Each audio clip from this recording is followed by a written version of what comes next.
As die mag van die bose, dit is sy geheim, is om jou in omstandighede of situasies aan te rand. Ja. Gebruik ek die regte woorde. Dis wat ek vir haar altyd sê. Nou is die duiwel besig om ons aan te rand. En dan sê ek vir haar, vat hom baby, vat hom. Gryp hom. En dan sê sy net, "Vyk Satan." Amen. Want sy weet as ek toetree tot die saak, dan lyk dit anders. Sy sê altyd, Here, gee hom genade en die krag nie, want anders sal Pretoria dit nie hou nie.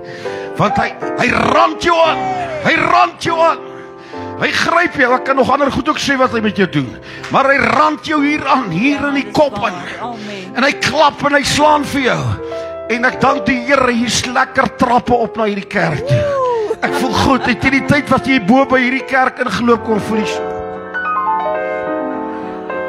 sê, Here, ek moes nog hierdie trappe ook klim. Maar wanneer hy 'n lied en blydskap, en wanneer jou beker oorloop van blydskap, dan hardloop, dan kan ons nou sê, kom ons hol die trappe 20 keer op en af. Dan hardloop ons om, dan dans ons so op en af, want jy het 'n lied in jou hart, en weet jy wat gebeur? Die mag van die duisternis hou nie daarvan nie. Daar's een ding wat hom bedreig. Daar's een wêreld wat hom gryp. Daar's een wêreld wat hom bang maak. Dis lofliedere aan die Here. Dit is heerlikheid en lofprysinge. Dis jou blydskap.